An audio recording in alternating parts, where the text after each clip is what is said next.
Dementia کے بارے میں آپ کو آلریڈی انفارمیشن ہے، لیکن اس کو پریونٹ کیسے کیا جا سکتا ہے؟ آج میں آپ کو وہی بتاؤں گا۔ یہ ریسرچ میری اپنی نہیں ہے، لینسٹ جرنل جو ہے انٹرنیشنل اسٹڈیز آف میڈیسن کے لیے، میں اسی کی کوٹیشنز آپ کو بتا رہا ہوں۔ تو سب سے پہلے ان نے جو کہا ہے، جو ہمارے ہاتھ میں ہے، وہ ہے ویٹ ریڈکشن۔ اس سے بھی ہم پریونٹ کر سکتے ہیں ڈیمنشیا کو، خاص کر بیڈ کولیسٹرول جیسے ایل ڈی ایل کولیسٹرول، یہ ہمیں کنٹرول میں رکھنا ہے۔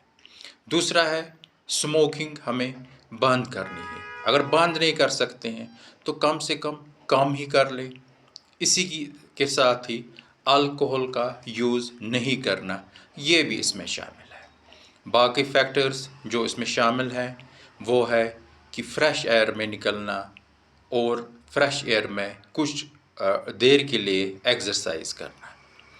بہت سے فیکٹرز اس میں ایسے بتائے گئے ہیں جو تھوڑے بہت مشکل ہو سکتے ہیں، لیکن ہم کوشش کر سکتے ہیں۔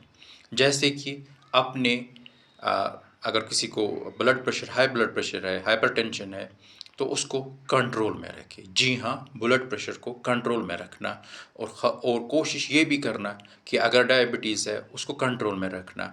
ایسا نہیں کہ کبھی دوائی کھانی کبھی نہیں کھانی ہے، ڈائبٹیز کا علاج اچھے سے کروانا ہے۔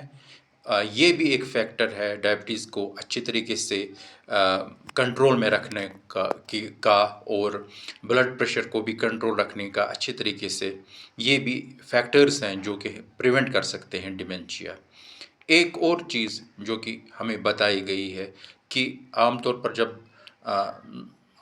لوگ ریٹائر ہوتے ہیں، خاص کر جو کام کر رہے ہوتے ہیں، وہ اپنی جاب کے ساتھ سمجھتے ہیں کہ بس اب ریٹائر ہو گئی، اب ہم زندگی سے بھی ریٹائر ہو گئے۔ ایسا نہیں کرنا ہے، پازیٹیو کاموں میں بزی رہنا ہے۔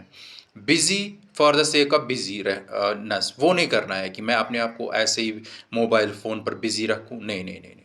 پرپزفل کاموں میں، ایسے کاموں میں جو ہمارے لیے بھی یوزفل ہوں اور سوسائٹی کے لیے بھی یوزفل ہوں، ایسے کاموں میں آپ کو دل لگانا پڑے گا ریٹائرمنٹ کے بعد بھی۔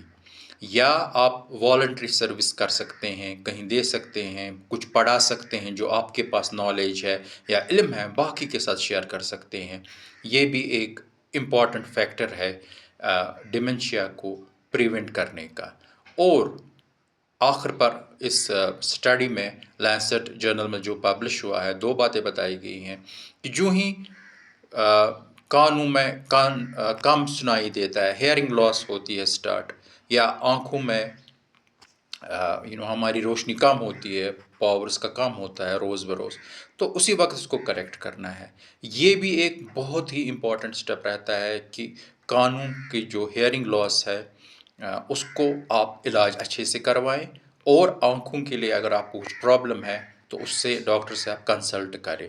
اور لاسٹلی میں آپ کو سب کو یہ بتانا چاہتا ہوں کہ آئسولیشن چاہے کشمیر ہو چاہے نیو یارک ہو، پیرنٹس کی اب کامن ہو چکی ہے، تو وہ آئسولیشن کوشش کرنی ہے کم کرنے کی، اپنے فرینڈس کے ساتھ انٹیکٹ رہنے کی، اور بچے جو اپنے پیرنٹس کے ساتھ رہ سکتے ہیں وہ کوشش کریں ان کے ساتھ رہیں۔